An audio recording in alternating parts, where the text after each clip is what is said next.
तो स्वयं उनको संज्ञान लेते हुए कि उनकी सूचना क्यों गलत मिली और किसने हत्या की है। मानसिक रूप से अस्वस्थ था वो। हाँ, बिल्कुल अस्वस्थ था, क्योंकि पुलिस की प्रवृत्ति एंटी पब्लिक है ये कि इनकाउंटर ही अब करना है, न्यायालय को बंद कर देना है, तो न्यायालय के काम को खत्म करके जारी क्रिमिनल को पकड़ के मारा जाए, दूसरा इसके पास उपाय क्या है। मुख्यमंत्री सम्राट चौधरी ने कहा है सर कि अब अपराधी ना बंगाल जा सकते हैं, ना बगल में यूपी जा सकते हैं, बिहार में तो हम हैं, अब नेपाल नहीं भागना हो। सचिवालय में अरबों रुपए का घोटाला होता है, बड़े बड़े अधिकारी 100 करोड़ 200 करोड़ 1000 करोड़ में फंसे हुए हैं, उनकी कोई गिरफ्तारी नहीं होती है।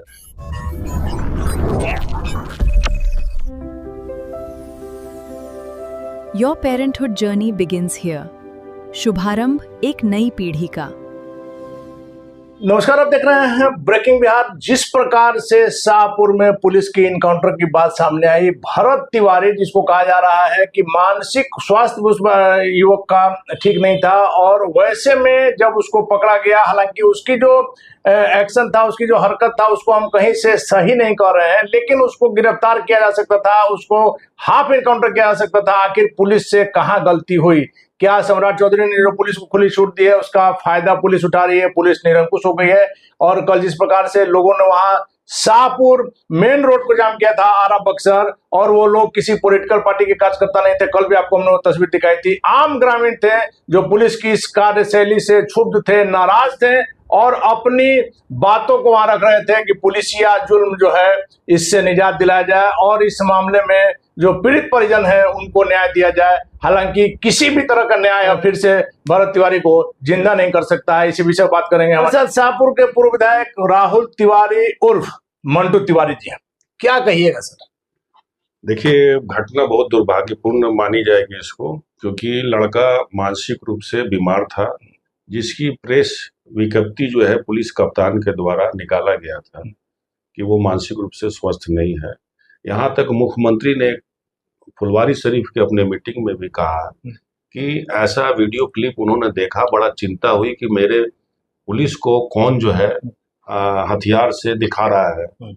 तो पता चला ये कि मानसिक रूप से बीमार है, उसकी गिरफ्तारी भी हो गई है, और गिरफ्तारी होने के बाद उनके इलाज के लिए मानसिक जो अस्पताल होता है उसमें भेजा जा चुका है। लेकिन ये खबर मुख्यमंत्री जी को गलत मिली थी।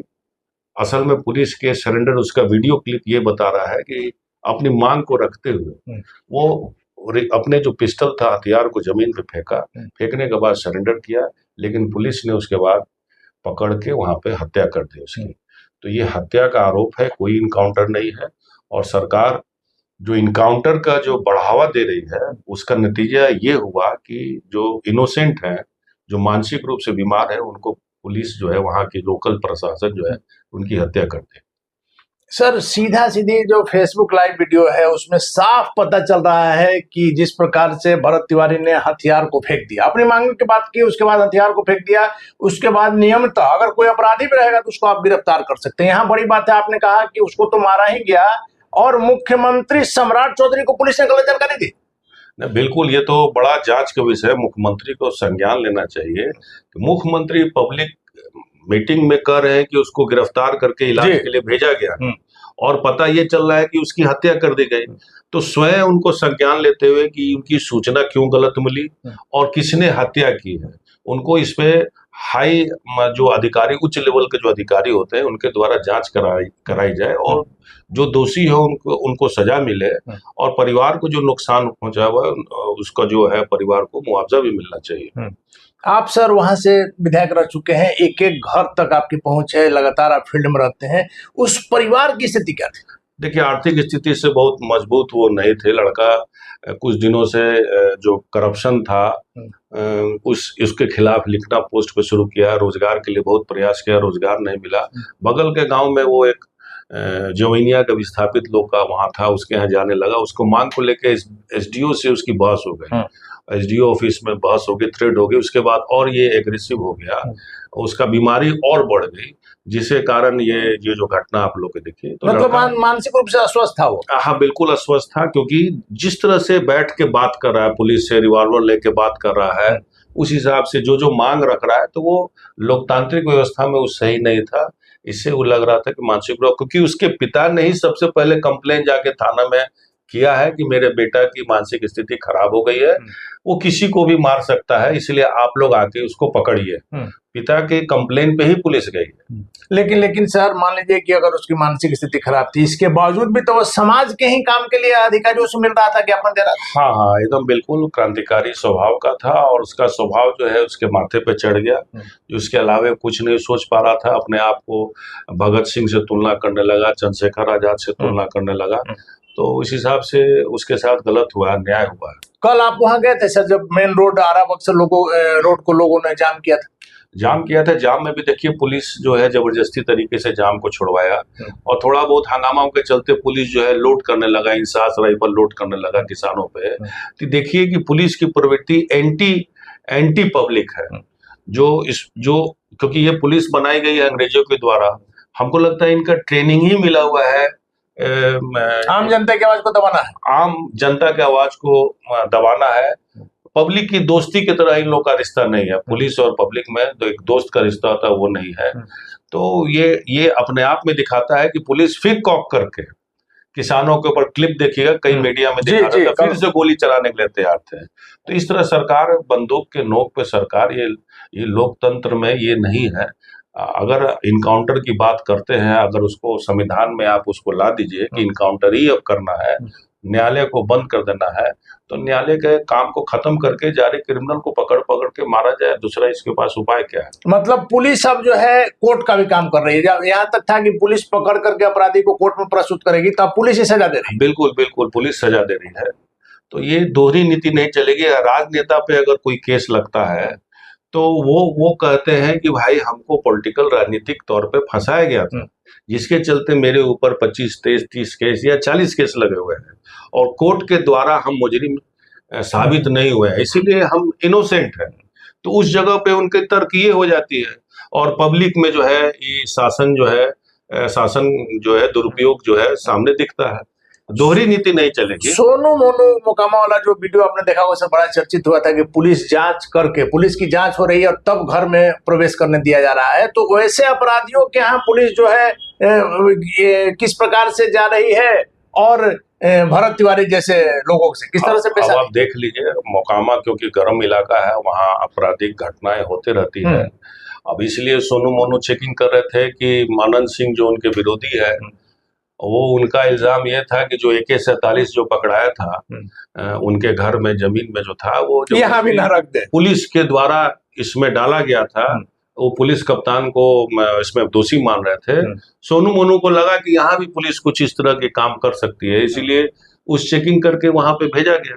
लेकिन वहां पुलिस क्या कर कहाँ गई? अब तो ये देखने वाली बात है। यहाँ साधारण लोग जो जन समस्या को मांग को लेके मानसिक विक्षिप्त आदमी को आप इस तरह मारिएगा, तो ये तो अच्छी लोकतांत्रिक व्यवस्था हम मानते हैं, ये एकदम गलत है। ये तानाशाह का एक तरह से। कल सर आप वहां गए थे, हमने कल से यह बात कहा है कि जो भी लोग रोड पर जाम कर रहे थे, किसी पॉलिटिकल पार्टी के कार्यकर्ता नहीं थे, ग्रामीण थे, आक्रोश में रोड पर थे। पूरे इलाका में ये आक्रोश है सभी लोगों में कि इस तरह अगर मारने लगेगा पुलिस, तो आए दिन ये पुलिस का मनोबल बढ़ेगा और इस तरह कई लोग, आज वो भरत जी मरे हैं, कल कोई दूसरा मारा जाएगा, कल तीसरा मारा जाएगा। तो इस तरह सब लोग संशय में है कि इस तरह सरकार नहीं चलती। पहली बार ऐसा नीतीश कुमार के भी शासनकाल में कभी भी इनकाउंटर की बात नहीं हुई है। अभी नया एक पैटर्न भारतीय जनता पार्टी के जहां जहां सरकार है, अभी बंगाल में बना, उत्तर प्रदेश में योगी बाबा शुरू से कहते हैं इस चीज को, बंगाल में, जबकि योगी बाबा खुद जो है पार्लियामेंट में रोते हुए दिखे थे कि पुलिस मेरी इनकाउंटर कर सकती है। तो सबसे बड़ा दुर्भाग्य की बात है कि जब इन लोग सत्ता में बैठते हैं, जब कमियों को जान रहे हैं कि पुलिस में ये कमियां है, प्रशासन में कमियां है, तो उस कमियां को दुरुस्त करना चाहिए। ये नहीं कि उसको कमियों को और बढ़ावा देना चाहिए, तो ये गलत है। मुख्यमंत्री सम्राट चौधरी ने कहा है सर कि अब अपराधी ना बंगाल जा सकते हैं, ना बगल में यूपी जा सकते हैं, बिहार में तो हम हैं, अब नेपाल नहीं भागना हो। इससे कितना सब? देखिए, अपराधी की घटना जरूर बढ़ गई है, अपराध की घटना बढ़ गई है, क्योंकि अपराध में समाज में कोई काम नहीं है, बेरोजगारी है और बड़े बड़े लोग, अगर सही मायने में आप अच्छे मुख्यमंत्री साबित होना चाहते हैं, तो उनके विभाग में छोटे मोटे अपराधी को पकड़ने से क्या फायदा? वो तो पुलिस विभाग बना हुआ, वो पकड़ते रहिए, आदिम काल से पकड़ते आ रही है। आपके सचिवालय में, आपके मंत्रालय में, सचिवालय में अरबों रुपए का घोटाला होता है। बड़े बड़े अधिकारी 100-100 करोड़, 200 करोड़, हजार करोड़ में फंसे हुए हैं। उनकी कोई गिरफ्तारी नहीं होती है। उनको मामूली एक सस्पेंड कर दिया जाता है, फिर सस्पेंशन के बाद फिर उनको कोई विभाग दे दिया जाता है। तो बड़े अपराध तो उनके खुद उनके नाक के नीचे हैं। संजीव हंस उदाहरण है कि एक बार हटाया गया, फिर लाया गया, फिर अभी भगोड़ा। संजीव हंस पे बलात्कार का केस लगा, कोई गिरफ्तारी नहीं हुई। आम नागरिक में कोई प्रेस कॉन्फ्रेंस करके लड़की कहेगी कि मेरे साथ बलात्कार हुआ है तो पूरा लोग मतलब कि उसका मकान कोड़ देगा। संजीव हंस के खिलाफ बलात्कार का केस लगा, कोई गिरफ्तारी नहीं हुई। अंत में ईडी जो पकड़ा है तो बहुत दबाव के कारण उसको कुछ दिन जेल में रखा गया, फिर छोड़ दिया गया। हजारों करोड़ के उसके ऊपर घोटाला लगा हुआ है। कई लोग सुनते हैं कि आईएएस अधिकारी या कई बड़े लोग जो है विदेशों में संपत्ति खरीदे, तो जनता का पैसा है ना। तो ये यहाँ दुरुस्त करेंगे तो ज्यादा बेहतर होगा। पुलिस तो चोर को आज नहीं तो कल पकड़ ही लेगी, न्यायालय उसको सजा दे ही दे। तो उससे बेहतर है कि अपने राजपाट में जो कमियां है उसको सुधारा जाए। आपको क्या लग रहा है सर कि पुलिस का अत्याचार बढ़ गया है या मुख्यमंत्री सम्राट चौधरी से संभल नहीं रहा है अभी कुछ ही दिन? नहीं, संभल नहीं रहा है ये हम नहीं कहेंगे, क्योंकि उनकी अभी चूंकि बहुत कम समय है, ये हम नहीं बोलेंगे। बहुत सारा चीज जो उनमें, लेकिन पुलिस को जो उन्होंने खुला हाथ दिया है इसका दुरुपयोग हो रहा है। मुख्यमंत्री जी को ये सोचना चाहिए कि आप इनकाउंटर की बात करते हैं तो पुलिस किसी को भी इनकाउंटर कर देती है। जो अपराधी हैं उनको भी करती ही है, साथ साथ जो अपराधी नहीं है उनको भी कर देती है। तो इस चीज पे सरकार को ध्यान देना चाहिए कि इस तरह की घटना नहीं घटे। चलिए आखिरी सवाल है सर, विपक्ष इतना मुद्दा है, अभी आप सिर्फ शाहपुर की घटना ले लीजिए तो विपक्ष अगर चाहता तो पूरे बिहार का चक्का जाम हो सकता था। आप लोग तेजस्वी यादव कहीं नजर नहीं आने, कहा जाता है कि तेजस्वी तो एसी रूम से बाहर नहीं निकलते। ऐसी बात नहीं, तेजस्वी के ही हम लोग सिपाही हैं, विपक्ष में है। और हम ही लोग पहली जो है लोग धरना दे रहे थे, उस समय घटना पता चले तो हम लोग सबसे पहला विरोध हम ही लोग किए हैं। और वो जितने भी वो वहां पे प्रदर्शन जो भी देखेंगे सब राजद के कार्यकर्ता लोग थे और ग्रामीण जनता लोग थे। सबके सहयोग, सब लोग सहयोग मांगा, सबके सहयोग से वहां हुआ है। तो आवाज सबसे पहले हम ही लोग उठा रहे हैं और हम लोग के पीछे पीछे सारे लोग, और मीडिया ने भी इसको बहुत बढ़ चढ़ के अपने दायित्व को निभाया है, जिसके चलते इतनी बड़ी जो घटना है उसका मुद्दा बना। जो पुलिस कर्मियों को सस्पेंड किया गया है उससे आप लोग संतुष्ट हैं? देखिए, सस्पेंशन एक कोरम है, हम मानते हैं, ठीक है। इस तरह की घटना ऑन स्पॉट कौन लोग थे, हम किसी पे इल्जाम नहीं लगाते कि ये व्यक्ति ने मार दिया, ये सिपाही ने मार दिया। लेकिन मेरा ये मानना है कि बिना हायर अथॉरिटी के कोई कैसे मार सकता है। एक सिपाही, एक दरोगा बिना ऊपर के परमिशन के गोली कैसे मारेगा, जबकि वहां पे डीएसपी वहां मौजूद है और सबसे सीनियर में डीएसपी थे, उनके मौजूदगी में कैसे गोली लग गई। तो ये भी तो जांच का विषय है कि आखिर ऐसे दरोगा सिपाही में हिम्मत कैसे है हत्या करने का। तो वहां पे डीएसपी है, उनके साथ मौजूद है सबसे सीनियर, वहां के जो सीनियर थे उस घटना में, तो उनके सामने ऐसी घटना कैसे घटी, तो जांच का विषय है। देखिए, निश्चित तौर पर जांच का विषय है। मुख्यमंत्री सम्राट चौधरी ने पुलिस को खुला हैंड दिया है कि अपराधियों का आप इनकाउंटर कीजिए और अपराधी को लिए बिहार में जगह नहीं है। लेकिन इसकी आड़ में जो शाहपुर वाली घटना है, एक ऐसा व्यक्ति को एनकाउंटर के नाम पर मारा गया है जिसका कभी कोई आपराधिक इतिहास नहीं रहा, और उसके आक्रोश में कल जिस प्रकार से जन समुदाय, जन सैलाब आरा बक्सर मेन रोड पर आकर के अपना रोष प्रकट किया, निश्चित तौर पर मुख्यमंत्री सम्राट चौधरी को भी इस विषय में गलत जानकारी दी गई है, ऐसा शाहपुर के पूर्व विधायक राहुल तिवारी जी का भी दावा है। इस मामले में क्या कुछ कर पाते हैं सम्राट चौधरी, और कितने लोगों पर कार्रवाई होती है, जो पीड़ित परिवार है उसको न्याय मिल पाता है या नहीं, देखने वाली बात है। फिलहाल बने रहे ब्रेकिंग बॉक्स।